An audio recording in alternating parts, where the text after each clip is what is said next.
The exact moment you were born, the cosmos assigned you an invisible, mathematically impossible code. This isn't vague mysticism. It's pure statistical fact.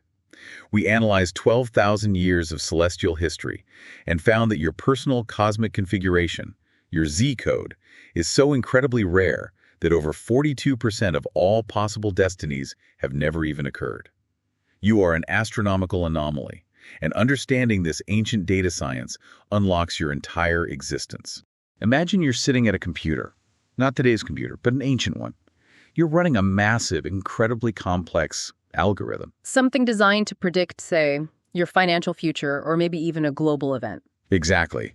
And when it fails, or the prediction is a little off, what do we say today? We just shrug and go, bad data model. Yeah, incomplete variables. We live in this world that is just obsessed with prediction. We pour billions into AI, into machine learning, into quants on Wall Street. And we accept that the results are, mixed at best. But what if the original, the most ambitious predictive system ever created, was dismissed 400 years ago? And not because it was wrong, but because we didn't understand the sheer scale of its data science. Welcome to the deep dive.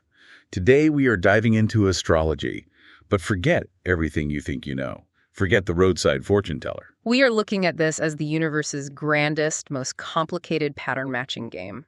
This is an exploration of how ancient thinkers used applied mathematics and, frankly, enormous data sets to try and decipher the operating manual of reality itself. And the core question we've unpacked for you today is this. Is the quantitative information parsing we do today, with all our supercomputers, really any more effective than what was devised millennia ago? That's the mission. Strap in. We are decoding destiny. Okay, let's start with the big one, the core deception, as the material calls it, the taboo status. Right. Why is astrology just universally branded the arch pseudoscience? It's a great question because you have to look at the comparisons. I mean, take economics. Please. It uses these unbelievably complex mathematical formulas to predict future market behavior, and it fails, spectacularly all the time. Yet economics is a respectable Nobel Prize-winning field of study. Exactly. But historically, the distinction just wasn't there. When ancient thinkers like Plato or Aristotle talked about astronomia, astrologia, it was one thing. One unified branch of mathematics. It was star law and star lore. It was all about computation. The most advanced geometry of the day was being used to map the heavens for this very purpose. And I think that's the part we've forgotten.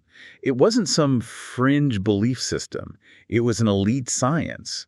And that mathematical rigor made it absolutely critical for running an empire. You're talking about Augustus. The first Roman emperor. He wasn't just, casually interested. He became so completely enamored with his own horoscope, he was a Capricorn, that he made it a core component of the Roman state's intelligence apparatus. That's just wild to think about. This wasn't a parlor trick. This was ancient Rome's version of a strategic think tank. And the man in charge, Rome's director of astrological intelligence, was this mysterious Greek figure named Thrasyllus. So when the most powerful man in the world is using celestial data analysis alongside his spies to make strategic decisions. You're not dealing with superstition. You're dealing with a science of profound consequence. At least that's how they saw it. And this high status really only started to fall apart after the Renaissance, right? With people like Galileo and Kepler. Right. And the sources point out that Galileo rejected it in principle. He was moving towards a purely physical, mechanistic model of the universe. Which I think is the view most people hold today. For sure. But Kepler is the really fascinating case here. This is the guy who codified the laws of planetary motion, a mathematical genius. And he didn't just toss it out. He was conflicted. He searched for years for what he called a rational kernel within astrology. A rational kernel? What does that even mean? He was trying to salvage the pure math, the geometry of it. He could see there was this profound, beautiful pattern in the movements. Even if he couldn't figure out the mechanism, he definitely derided the street corner astrologers of his day, but he couldn't let go of the core mathematics. Okay, so if the math was solid, if the calculation of where a planet is at any given time is accurate, which it is, then what is the modern scientific argument against it? Why is it so completely dismissed? It's the physical argument. Yeah. And you have to admit, it's a very powerful one. Okay, lay it on me. Modern science focuses on just how minuscule the physical influences are. I mean, first, let's just get rid of the silly idea that the moon is causing tidal effects in your brain cells. Right. That's not physically plausible. Not at all. The reality is the gravitational force from, say, Jupiter reaching you right now is so incredibly weak. The particle flow, the radiation, it's far, far weaker than our most sensitive instruments can even detect. So the argument is, if you can't measure the force, the influence can't possibly exist. Precisely. Which means, if the system works at all, it can't be mechanical. It's not gravity pulling on your heartstrings. It has to be something else. Symbolic, maybe? Or resonant? A form of pattern recognition that we don't have the tools to log yet. Which shifts the entire focus away from force and squarely onto pattern. And that brings us to, I think, the most mind-blowing concept in all the material we looked at, the quest for celestial repetition. The Z code. The Z code. But first, we need to clarify how this system is even set up, the zodiac itself. Yes. This is so crucial. The zodiac you see in the sky, the actual constellations like Aries and Tauruses, they're all different sizes. They're uneven. They're a bit of a mess, astronomically speaking. A total mess. But for the ancient mathematician, the zodiac is an orderly coordinate system. It's a perfect 360-degree circle, and each of the 12 signs covers an arc of exactly 30 degrees. So it's a perfect conceptual grid laid over the sky. It's pure mathematics. Exactly. It's a way of indexing time and space. And once you have that grid, you can start doing the real calculations. Which leads us to the Z code. What is it, in the simplest terms? The Z code is the universe's unique serial number for any given moment in time. The core idea is that your horoscope, the chart of the heavens at your birth, is a one-time celestial fingerprint. And the Z code is the calculation to determine what? How long it takes for that exact fingerprint, that specific arrangement of all the major planets, to repeat itself. That's the cosmic serial number. So they basically define the state of the heavens by the precise position of 7 or 8 planets and bodies. Right, down to the degree and minute of arc. And then asked, how many unique combinations are even possible? And the number they came up with, by calculating all the permutations, is just staggering. It's somewhere in the neighborhood of 45 million potential unique states. 45 million Z codes. Go wait, I just have to pause on that. The ancient data scientists, for lack of a better term, they tried to compile a sequence of every single one of those codes that has ever occurred. From 10,000 BC to the present day, a 12,000-year data set. To find out who shared their exact cosmic birthday, so to speak, who was their destiny twin from some lost epoch. I mean, can you imagine? My cosmic twin is probably some guy who also overthinks everything, but, I had to do it while building a ziggurat. But all jokes aside, the statistical discovery they made from this monumental effort is, it's just shocking. It doesn't make any intuitive sense. It really doesn't, because what they found was that out of those 45 million theoretical possibilities, 42.5% of all possible Z codes, nearly half of the universe's potential patterns, have never occurred. Hold on, say that again. In the entire 12,000-year historical record they compiled, almost half of the universe's potential configurations are just blank. They've never happened. That can't be right. That breaks statistics, doesn't it?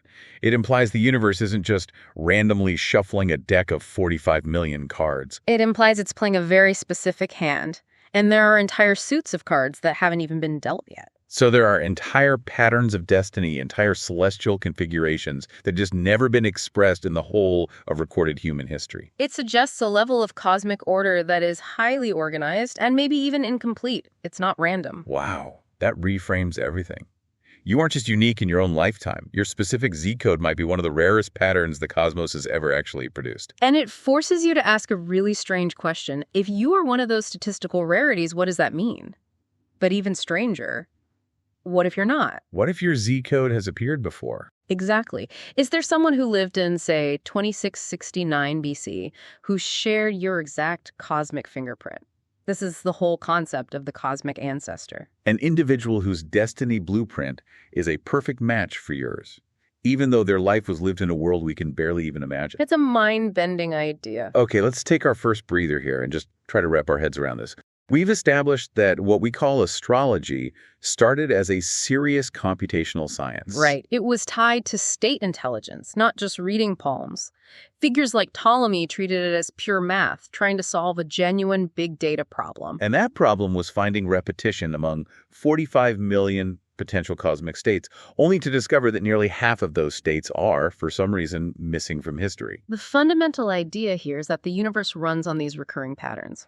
We've seen the insane statistical rigor they applied to the individual Z code. So if that's true, if our lives are playing out against these vast, complex, repetitive patterns, here's a question for you, listening right now. What's the one repeating pattern in your own life that you secretly feel is guided by a cycle, not just by random chance? Maybe it's that specific time of year you always get a brilliant new idea, or maybe there's a certain 2-month stretch where your relationships always seem to hit a wall.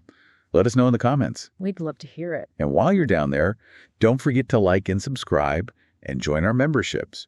Your support is what lets us keep digging into these huge historical topics. And you're going to want to stay with us because we still have 2 massive sections to get through. Oh yeah, we're about to get into the huge historical cycles that were thought to dictate the fate of kingdoms.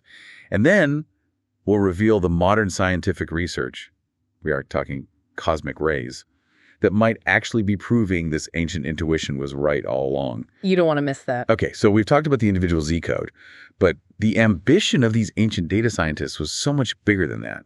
They wanted to map entire epochs. You see these boasts from astrologers in Roman times claiming their traditions stretched back hundreds of thousands of years. Which seems impossible, right? Especially since the oldest actual physical horoscope we have is a cuneiform tablet from 410 BC. That's way after the pyramids. So where did they get this idea of a massive ancient data archive?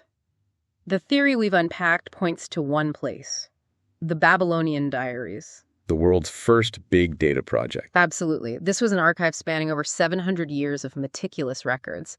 And like we said, it wasn't just planets. It was weather, crop yields, political events, all logged right next to the astronomical data. So they had this massive spreadsheet, essentially, that let them correlate world events with celestial cycles. And that allowed people like the Persian astrologer, mashallah, to see planetary movements as the organizing principle for all of world history. So if the Z code is the blueprint for a person, what's the engine for this macro-level historical model? It's all about the Jupiter-Saturn conjunctions. These are the 2 social planets that define large-scale structure and expansion. And their system was beautifully layered. Okay, break it down for us. They divided history into 3 scales. First, you have the little conjunctions. These happen every 20 years or so. So that's for short-term stuff, like local political changes, a new governor, that sort of thing. Exactly. Then you have the middle conjunctions. These are a much bigger deal. They happen about every 200 years, and it's when the conjunctions move from one elemental group, a triplicity, to the next. Whoa, okay. Triplicity. We need to define that. Right, sorry. It's the 4 elemental groups that the 12 signs are divided into. You have fire signs, earth signs, air signs, and water signs. Got it. So a shift in the middle conjunctions means the Jupiter-Saturn meeting point moves from, say, the earth signs, where it's been for 200 years, into the air signs for the next 200. And that would signal a massive cultural shift, right? Like moving from a feudal, earth-based society to the more intellectual, air-based worlds of the Renaissance? That's a perfect example. These heralded huge shifts of kingdoms and dynasties. And then you have the big one. The Great Conjunctions. Once in a millennium, roughly every 960 years. This completes a full cycle through all 4 triplicities. And these portend the most momentous upheavals imaginable. Fall of civilizations. The rise of New World religions, complete transformations of the known world. They weren't just charting horoscopes, they were running a 1,000-year historical simulation based on orbital mechanics. It's staggering. It is. But how does that grand, slow-moving clockwork translate down to the messy level of the masses, of the crowd? That's where mundane astrology comes in, right? The focus on the collective. And the key factor there is the moon. The moon's position in a chart for a major event reflects the immediate emotional reaction of the population. So people aren't acting consciously. They're reacting to a deep, collective emotional frequency being broadcast by the cosmos. That's the idea. The disorganized populace just wanting to survive is the moon crowd, but that collective energy can transform. If it gets filtered through Neptune, it becomes the Neptune crowd. Which would be what? Driven by illusions, mass hysteria, spontaneous ideologies. Yes, or euphoria. And if it encounters Pluto, it becomes the Pluto crowd aggressive, organized around group fantasies, seeking power. Think of the masses during periods of intense nationalism or global war. And the most dramatic trigger for these shifts in the collective mood is a solar eclipse. A solar eclipse is like a cosmic reset button. It's a new moon happening near the nodal axis, and symbolically, the moon is blocking out the sun's energy. And the sun represents the leader, the king, the authority figure. So when its energy is cut off, it destabilizes everything. It weakens the leader and activates what the sources call the archetype of birth anew in the system of power. In other words, it's the cosmic event that almost guarantees a change in leadership. It's the scheduled moment of instability. All these massive cycles, these predetermined events, it brings us right to the idea of karma.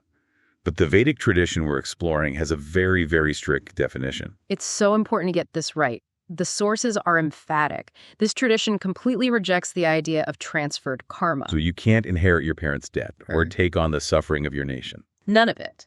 The law is absolute. A living being reaps only the fruit of their own actions, which leads to a really hard conclusion. That death in a war or a plague or any mass disaster is linked solely to that individual's personal karmic ledger. It's a tough concept, but it means the astrological chart isn't just a prediction. It's a schematic of your soul's balance sheet for this lifetime.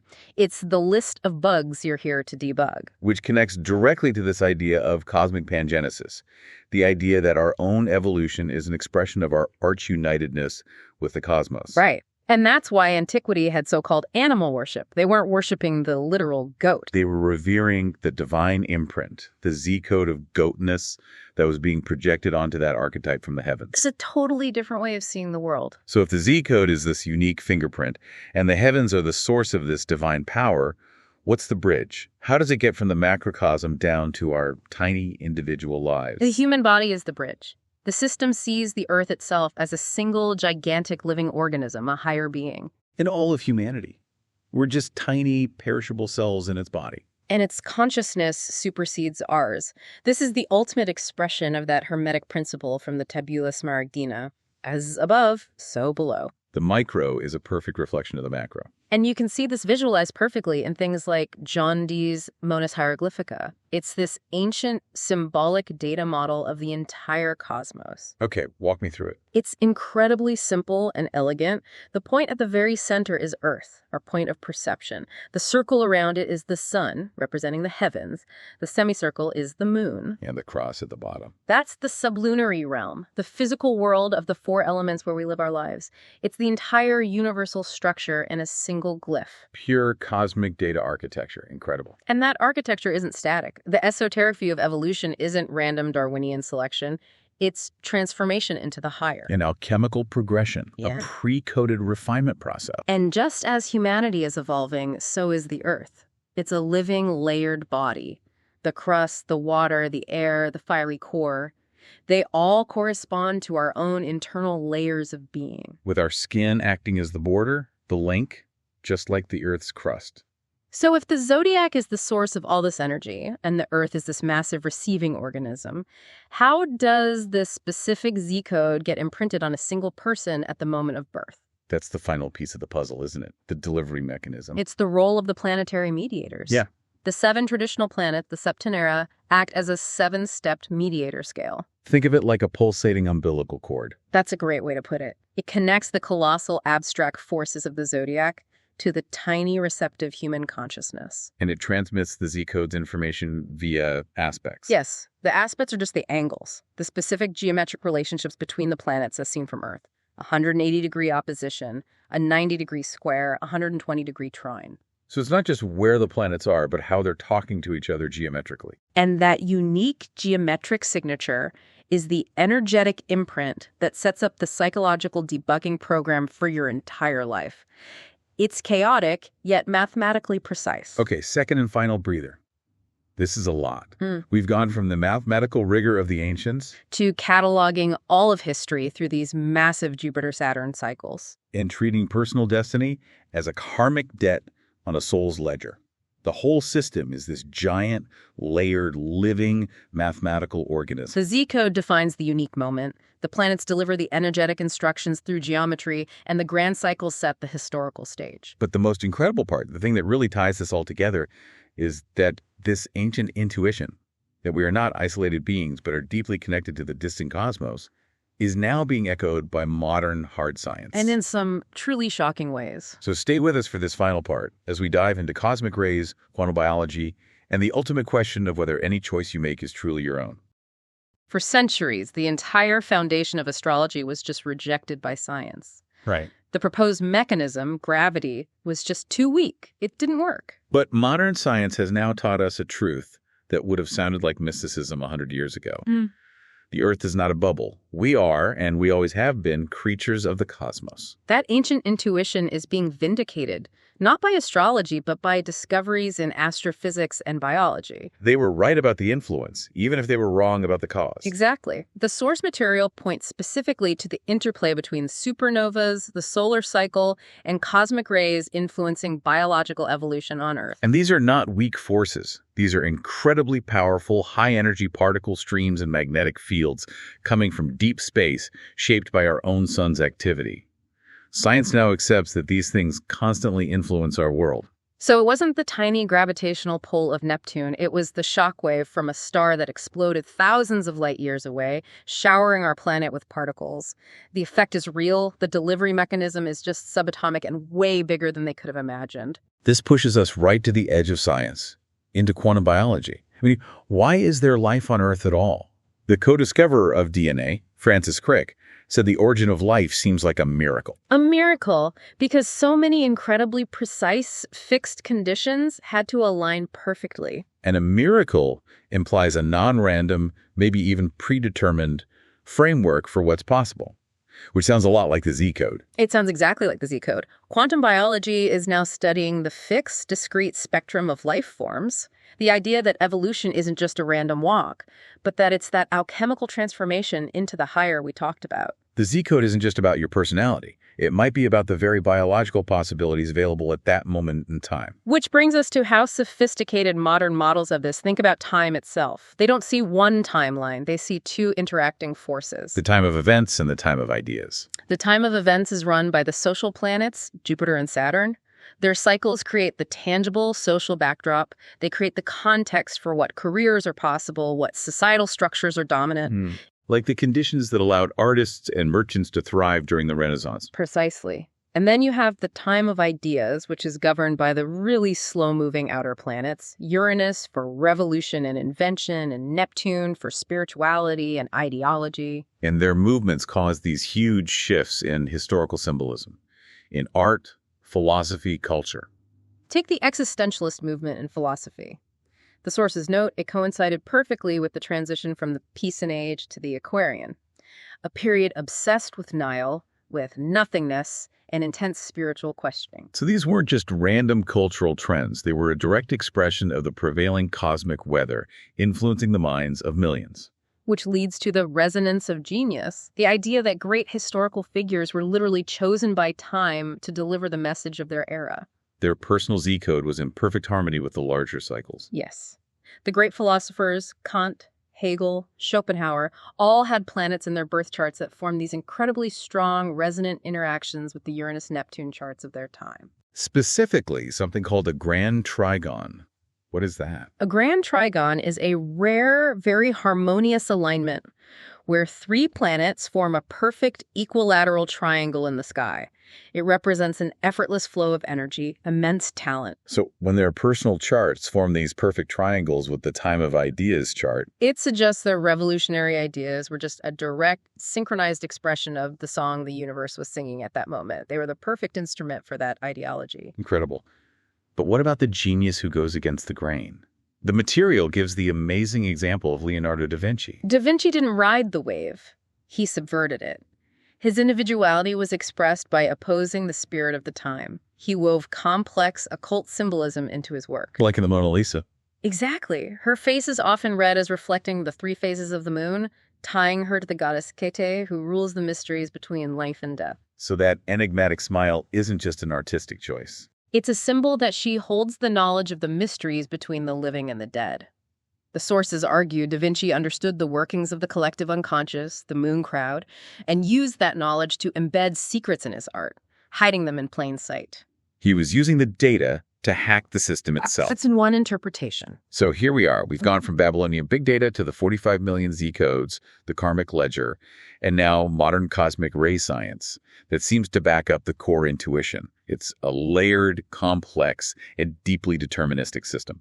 I mean, the factors that dictate mass emotional events are described as unindividualized cosmic clock hands. They are impersonal forces, just waiting for the right moment for humanity to get swept up in something big. Which leaves us with the final, ultimate question.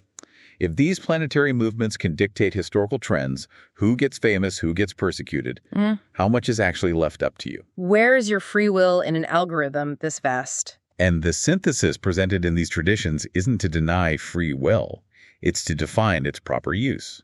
Astrology gives you the roadmap. It helps you know thyself. It shows you your Z code, your karmic debts. But just knowing the map doesn't mean you've walked the path. The path, according to this, is walked through love, the mandate to love thy neighbor as thyself, redemption, freedom. It's found by uniting both. Knowing the cosmic data and consciously choosing loving action, that's how you master the system, not become its puppet. What an incredible synthesis. So we'll leave you with this final provocative thought to take with you. If the Z code is real and the heavens do eventually repeat. Does that mean your most profound defining moments, your greatest love, your deepest heartbreak, are already archived somewhere in that 12,000-year-old record, just waiting for their scheduled replay? Are you living a truly original life, or are you just a beautiful, complex, but ultimately recurring echo of the past? Think about that the next time you look up at the night sky. Thank you for joining us on The Deep Dive. We'll be back next time to unpack another topic that will, I promise, completely blow your mind.